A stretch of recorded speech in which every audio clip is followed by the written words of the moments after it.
Alright, so we're back again in the garage. First of all, but I suppose I should really explain, haven't made any videos or done any work on the diesel heater for a while now. Had a bit of a family drama going on, not a drama exactly, but an event, and it took priority and had to be dealt with, and I'm back now.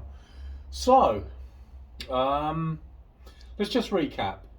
So the last test we did worked okay, but the whole temperature sensing was a little bit messy, and I had a few ideas to improve on that. In the meantime, another reason I haven't made any changes to the diesel heater is because I was waiting for a part, and we'll come to that in a second, and I'll show you what the plan is with the new part. As always, just a little bit of a warning. Please don't do any of this crap. I'm a lunatic.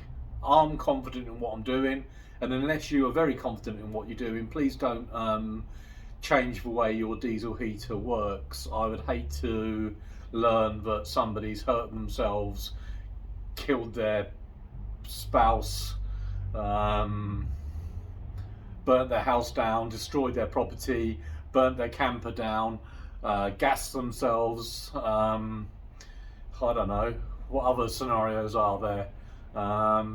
Burnt their mistress, blew up their toy boy. Let me have a think. There's so many possibilities, aren't there? Injured their rent boy. I don't know. You know what I'm saying. Please, don't do any of this shit.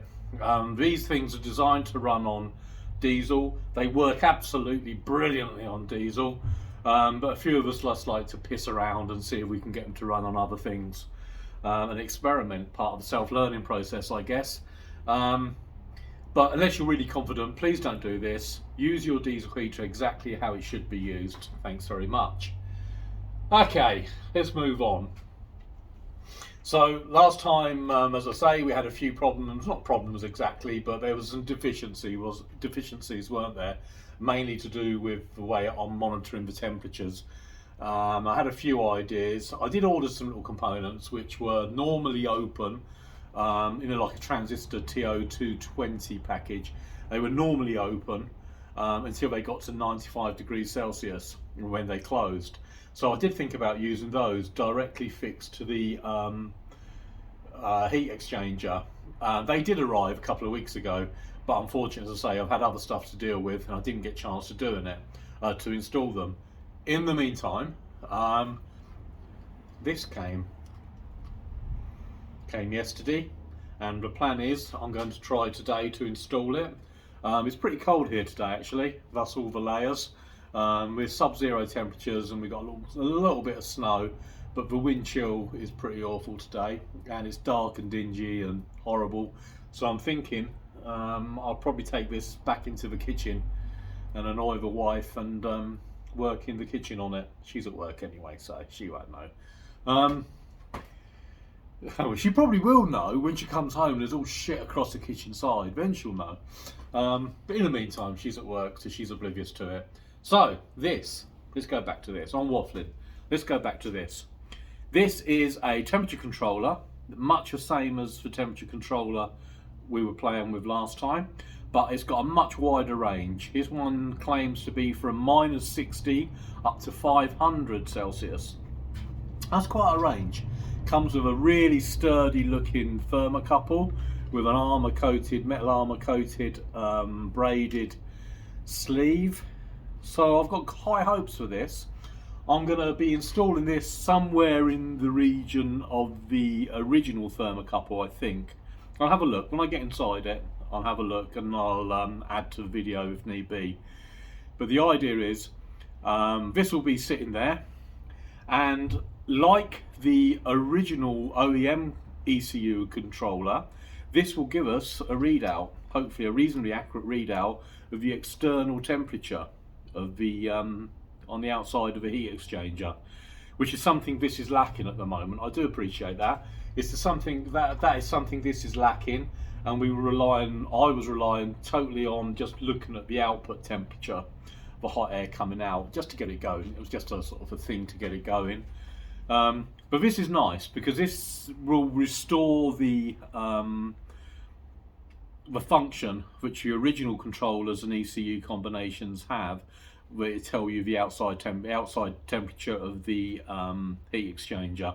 Interestingly, another one of these I've got, which comes with the ECU that you can piss around with the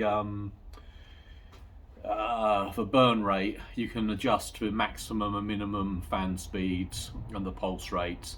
I don't like it in that you've got no in between. You can adjust the maximums and minimums, but you can't do anything else in between, and I'm not keen on that. But interestingly, with that combination of firmware, you don't get the temperature function. On the very simple controller, which just says H1, 2, 3, 4, 5 and 6, I think it goes up to, you hold the bottom left button in and it gives you the temperature of the burn chamber, of the heat exchanger.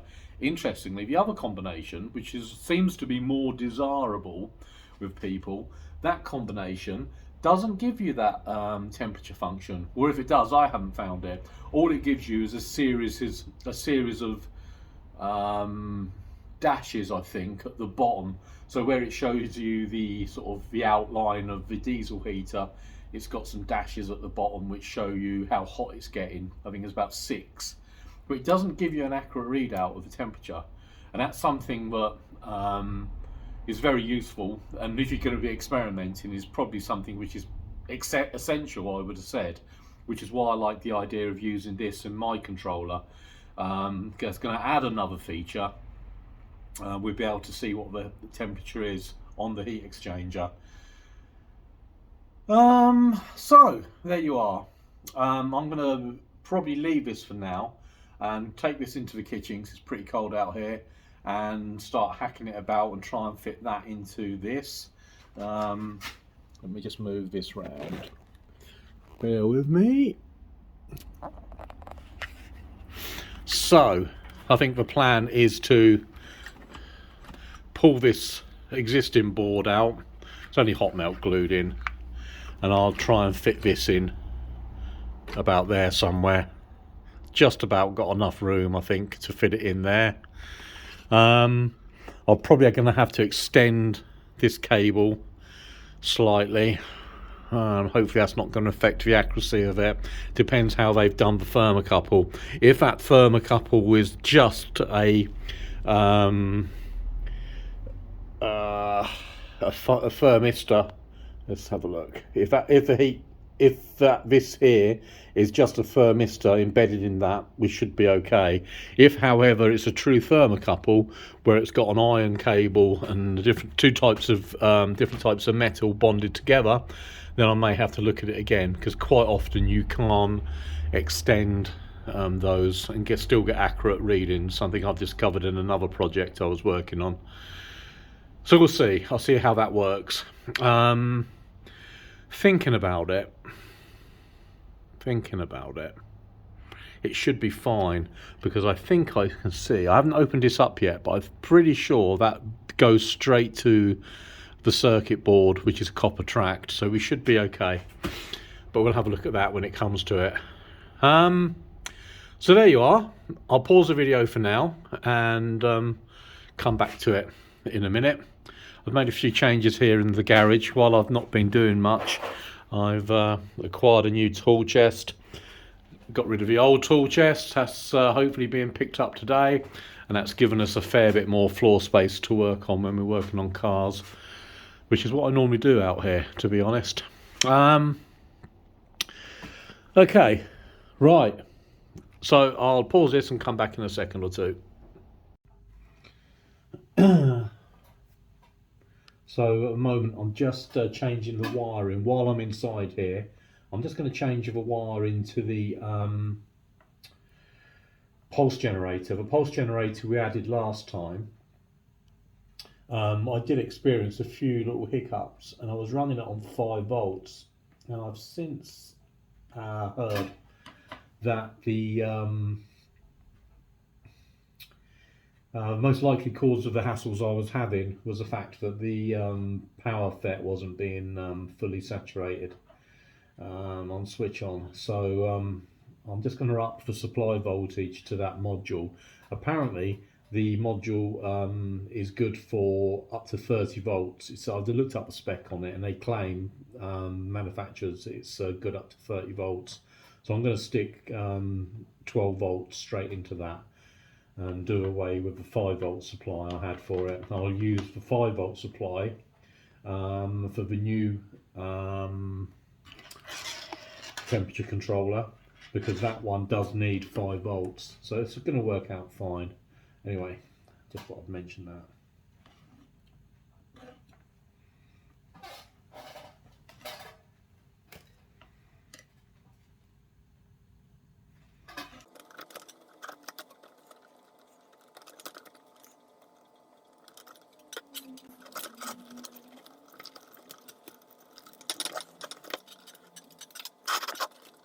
So just before I install this, or make a hole for it, I just thought I'd open it up and have a quick look.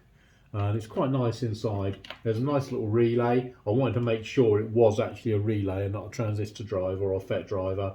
So I'm very pleased to see it's got a relay in there, and also very pleased to see that the thermocouple is connected directly to the PCB. So that means it must make a transition to copper, so I should be okay extending this. But I've also had another thought as well, and I'm going to come to that in a minute or two. But something else I'm going to try when we get this outside again. There's something else I'm going to try, and I'll let you know the outcome of that. Just an idea I had as I was going along. So we've got the old controller, temperature controller board out, the old thermocouples out. And we're just going to now hack a bigger hole in here, ready to plonk that in.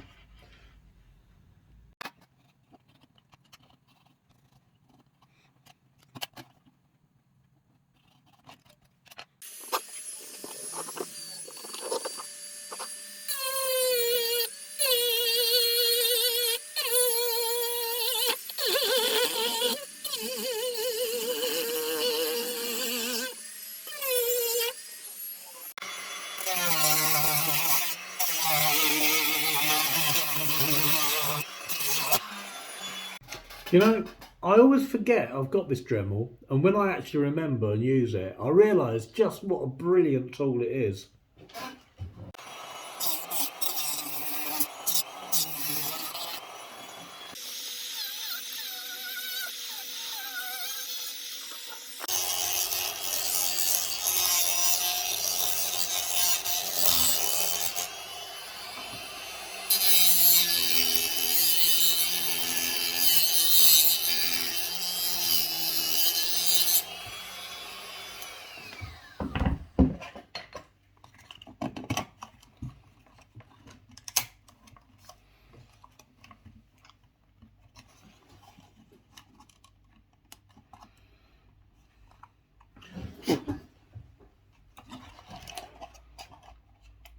So we've got it in.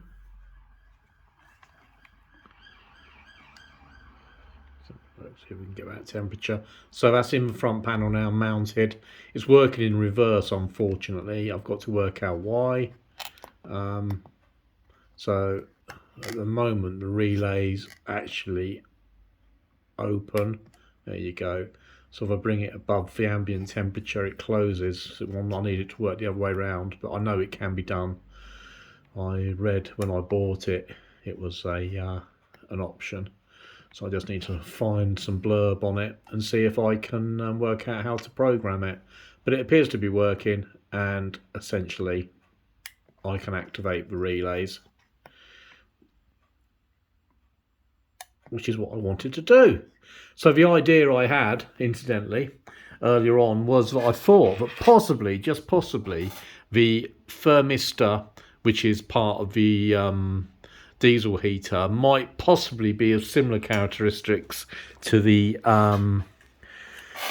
one which comes with the new controller, and that would be great if that was the case, because one of my things is I've wanted to try and keep the actual diesel heater totally untouched if possible. It would have been great if we could have just plugged this new controller straight up to the existing thermocouple, but sadly that's not going to happen. It's nowhere near it. I think I've got 80k at room temperature here, which is hovering about 17 degrees at the moment. At room temperature here, I've got about 80k on the stock diesel heater thermistor, and about 5 ohms on the new one. So it was never going to work, was it? There you are. Okay, so I'm going to continue and work out how to program this thing. Okay, so I've now switched it. The default setting was cooling mode, and I've now switched it for heating mode. And as you can see, I set it for 50 degrees Celsius, and it was on because it was sitting higher than that. So let me just heat the thermocouple up again with the soldering iron.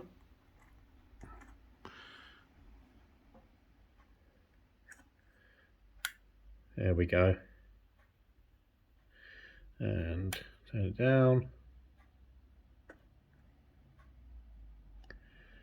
Very fast acting, very impressive. Much better than the other one. So I'll just move the thermocouple away from the soldering iron, and the temperature of the thermocouple is now dropping.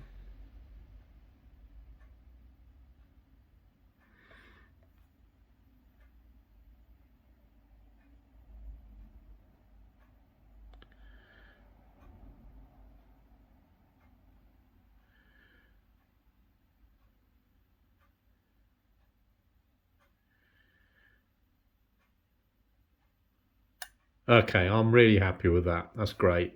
So we're now in a position to go back outside and see how it all performs. Right, back out to the garage. It's snowing like a bastard outside, I tell you. Not as much as it snows in Canada, where Joel is, for sure. But hang on a second. So, what have I done? I have removed the OEM thermocouple, which comprises of a thermistor, and I've managed to fit that in there without any modification to the heat exchanger. That clips in quite nicely in the same location. The sensor of the new temperature controller, which I'm quite happy about. It means I haven't had to make any hacking, bashing to the heat exchanger, so I'm quite pleased about that. So I'm just going to put it all back together and we'll give it a try. Right, so here we are. Let me just move that out of the way. Okay, so here we are. The new temperature controller has been put into the unit. I've added a bit more voltage to the pulse generator. If you remember, that was sitting on the 5-volt rail before, using a 7805 voltage regulator, but now we've got that hooked up to 12 volts, and indeed it has helped. I'll just try priming the pump, see if you can hear this. Now this time round, that's a much healthier click. Last time it was a bit feeble, to be honest, and I had to, I don't know if you remember, but I had to up the duty cycle up to about 40% on the display. It clearly wasn't running at 40%, but now I've upped the voltage to the controller. It's a nice punch when the pump clicks in, and also I've managed to reduce the duty cycle down to 20% on the controller display, and it's still a healthy clunk from the pump. I will scope at some point just to see. I've reassembled it all. I've primed it up, ready to go. I've got the, in fact I'm going to change that. I was going to say I've got the controller set to, oh shit. Right, so I've got the new temperature controller. I'm just bringing the switching temperature down. I'm going to bring it down to 90 degrees Celsius. So what does that mean? That means that when the heat exchanger, outside of the heat exchanger, comes up to around about 90 degrees Celsius, the relay will come in on the new temperature controller and take over from the timers. That's presuming, of course, that we get to 90 degrees before the timers drop out. So I think we're ready to go. I've got a different power supply at the moment. I'm using a bench supply, 15 amp bench supply. That's only purely because I had a bit of a tidy up around the bench area, and I've repaired an old radio supply I had, HF radio supply, and got that up on the bench. So that's the only reason I've changed that, no other reason. So what I'll do is I'll turn the camera around. So here we are. As you can see, you've got the new temperature controller there. I've reduced the duty cycle as displayed on there. I am going to bring that up a bit, that pulse thing, just up to 4 Hertz for start. We don't want the fan up too high to begin with. We've got power, so we're going to start the timers. So at the moment, that's the first stage. The green LED is on, and that's telling us that the glow plug is now active.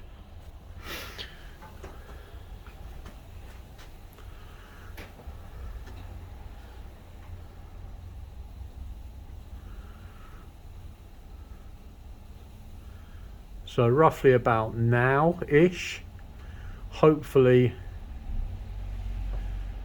we should see a bit of activity, and the fan should start up and the pump should start to pulse.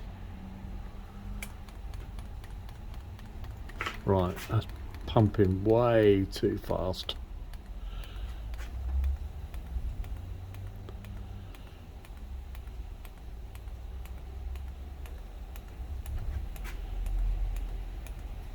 Oh, we've got no fan, have we? Now why is that? There we go. I had it turned down to minimum. There's a lot of smoke. Well, that's interesting.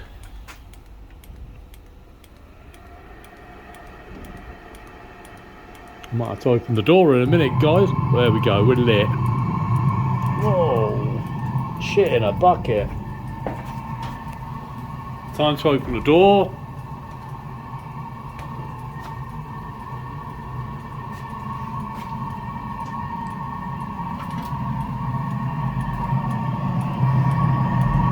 And that's a good sign. The temperature on the heat exchanger is coming up quite quickly. So our thermocouple is obviously making the right enough contact.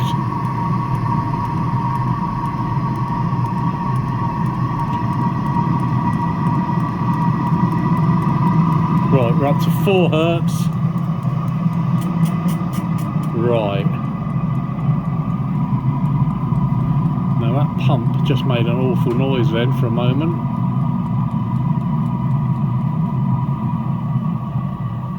We're out.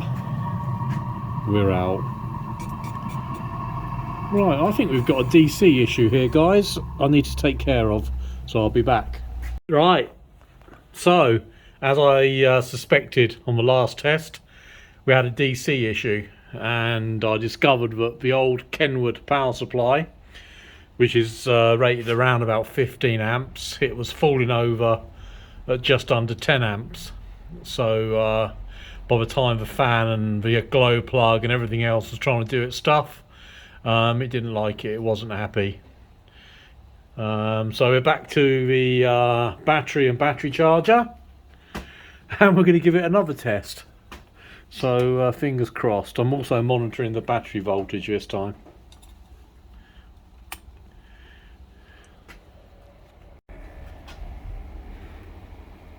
I'll leave that about there. Can't remember now. That's one of the next things I've got to do, actually, isn't it? I've got to calibrate that knob so we know roughly what the fan's doing. I'd forgotten that one. That is something I will do next. That should be quite easy to do.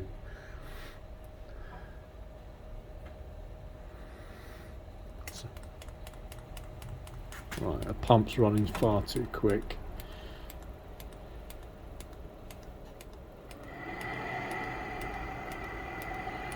So,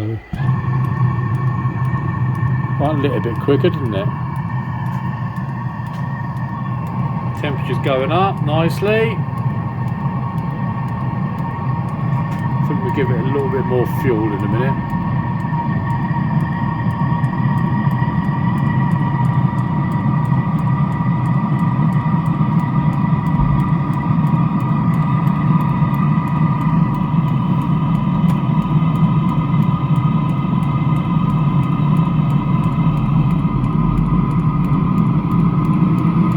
Bit more fan.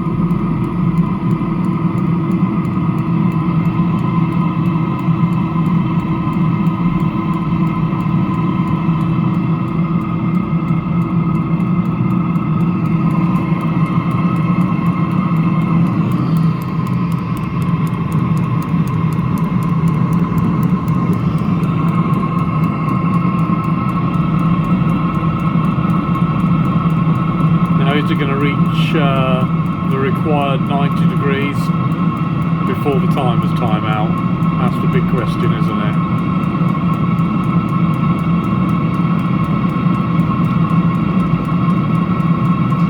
Slowing down a bit now. Let's just give it a bit more fuel, shall we?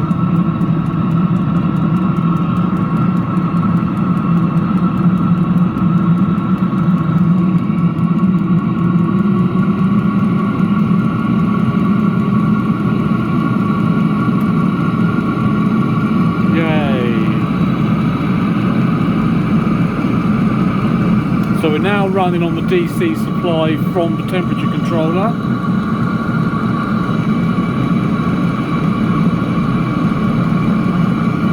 And in a minute the timer should go out.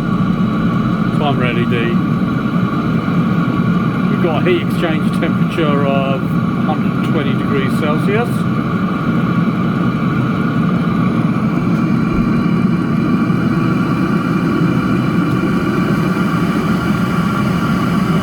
Just timed out, by the way. So we're completely running on the temperature controller now.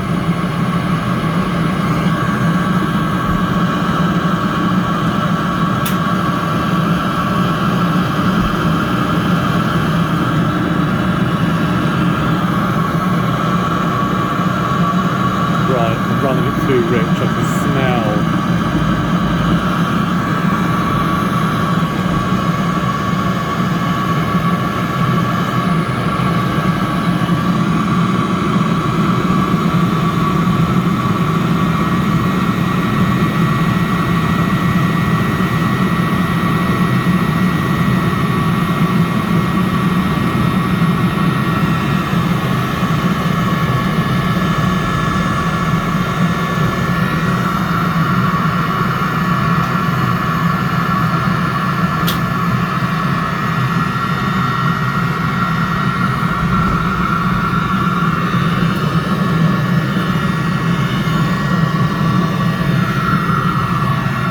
Time for some fresh air, boys.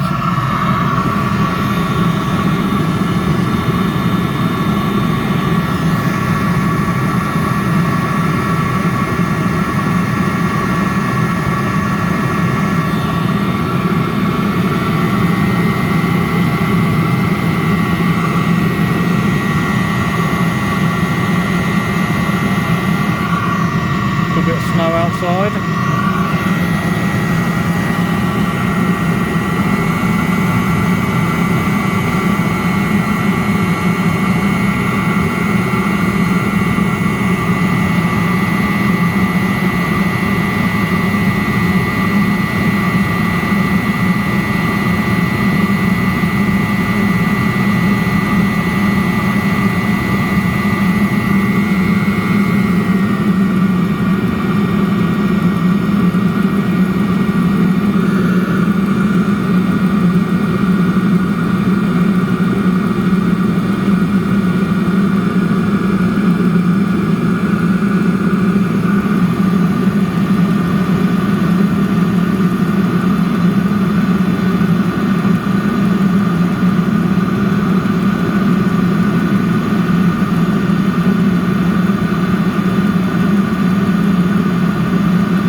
So anything over 6 hertz doesn't seem to run as hot.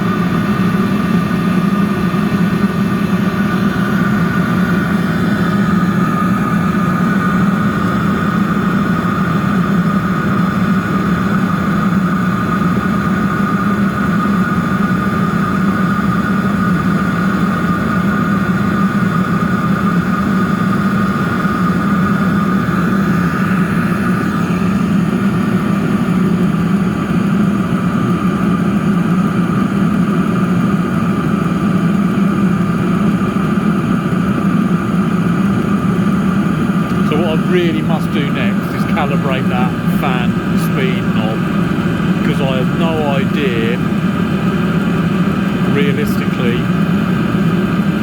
That's interesting, isn't it, how that temperature fluctuated then. I've no idea what speed the fan's turning at the moment, so that's something I need to do probably next now.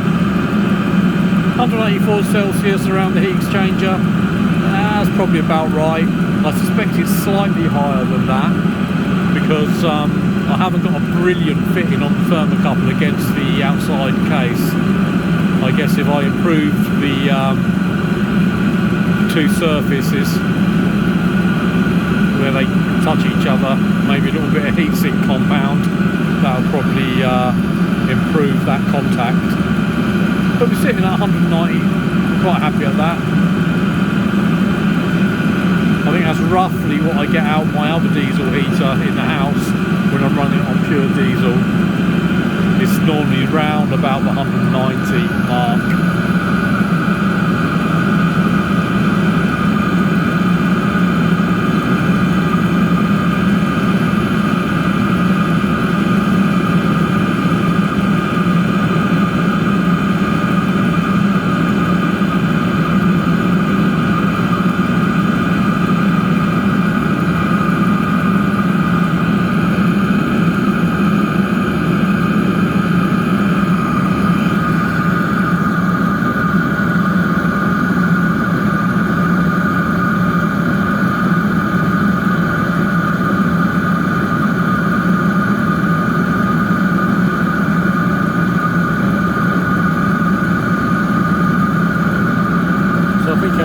Stabilised now. I honestly don't think it's going to get a lot hotter than that.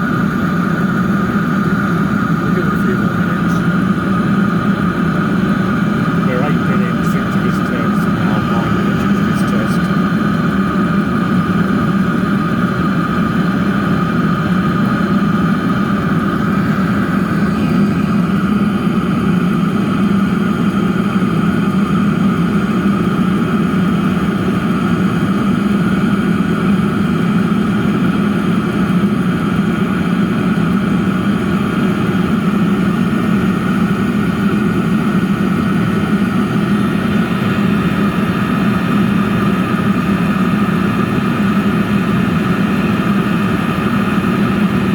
Pretty pleased with that.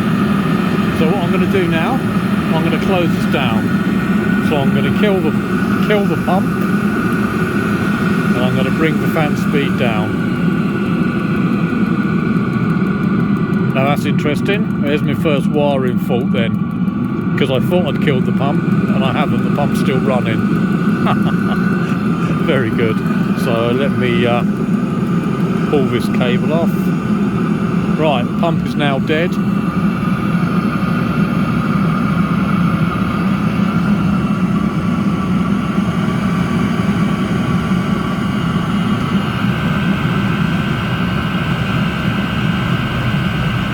Got some good temperature there now, haven't we? That should start to come down quite rapidly now though.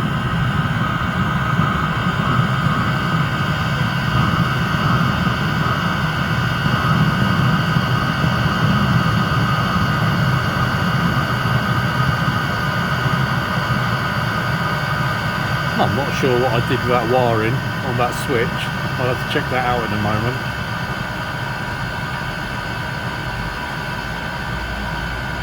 Right. So by now I would have expected us to burn most of the fuel in the chamber. The exhaust is still pretty warm actually. We'll leave that running a bit longer.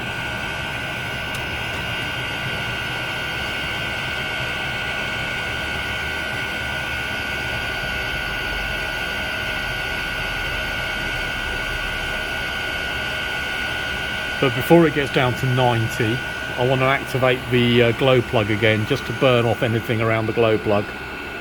So I think I'll do that now. That's interesting, isn't it? That's pulled down the supply to the fan controller, obviously. Can't imagine why that would be, but I'll look at that. Because I've got some DC current issues I need to look at. Right, so we've activated the glow plug anyway, so I would have thought anything around that glow plug would be quite burnt off by now. We'll take it down to 110.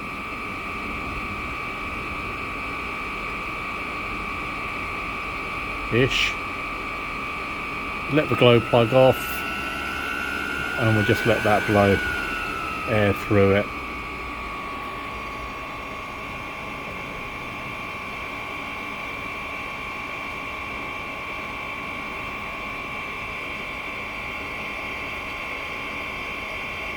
Yeah, we're dropping down quick now, aren't we? Now that's interesting, isn't it? So what's happening is the cold air of the fan yeah, the cold air of the fan is cooling it down, and then as soon as the fan stops, the temperature creeps back up again with the latent heat which is stored in the heat exchanger. That's quite interesting, that's quite amusing. There we are then, boys. It's working. Look at that. Terrible weather today.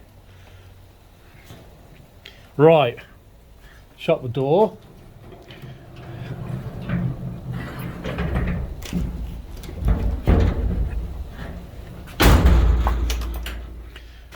And I think we're done for this test. So let me just flick you back.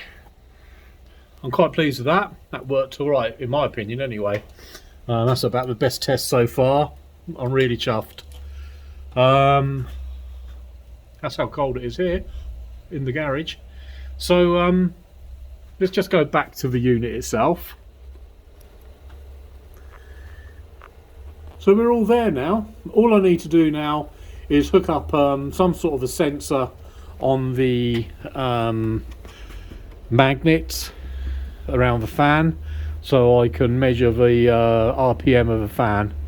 That's quite a simple thing to do. I can use my frequency counter or my scope to do that, and then just calibrate this knob at how many RPM there are.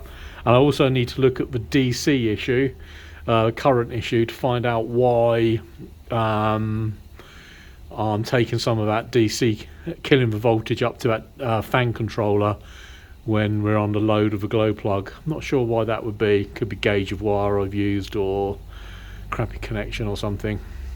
So I'll have a look at that at some point. But we're there, all up and running. Hope you've enjoyed it as much as I have, because I loved it. I thought it was great. It's very satisfying to see that working. Really pleased with that. So we're there, I think. Time to draw it up. Maybe even make a little PCB up to make the interconnections a lot tidier and easier. You know, one of my sons keeps on telling me that, one of my sons who's into computer programming keeps on telling me there's various micro computers out here on the market which will do that. Not just the Arduino, there's other ones apparently. That's stuff I'd never heard of. We spent some time together on Monday. It was a funeral, very sadly, together. We spent some time together and I was telling him about this and showing him the videos, and he was saying there's such a lot out there to make this easy in terms of microcomputers. Very cheap as well, he tells me, but I'm not sure that's really justifiable. I'm going to have to learn a bit of computer programming. I can do a little bit of programming, but I'm not particularly good at it. So I'm going to have to get my head around that. And then by the time you've bought the microprocessor, the drivers, because you're going to need several drivers for it, the displays, I'm not sure it's actually viable. I will look into it. I think the approach I've taken here, in my opinion, you buy all these modules. Let's have a look. Let's go back to it. So hopefully you can see we've got 2 timers down there, 2 timer boards. Now the basic 555 timer I've seen for about £1.50. This more advanced timer board, which you really need to get a start button going, that board there I think is about £4. The remote controller board was less than a £5. The pulse generator board I think was £7, and the most expensive item of course is this temperature controller. And I'm guessing, well, not guessing, I know that the only reason that is so expensive is because you're paying for that really nice strong thermocouple with a resilient cabling around it. The rest of the stuff you just sort of pick up for pennies, can't you, the buttons and the LEDs. So it doesn't come to a lot of money to do it this way. Anybody who could use a soldering iron could put one of these together. I will draw the circuit down. I think that's it for today. Anyway, thanks very much for putting up with me. I hope you've enjoyed it. I'm sorry it was such a long video today. I do like to try and keep them a little bit shorter than this, but I tend to waffle, as you know. So have a great day, and see you on the next one. Cheers.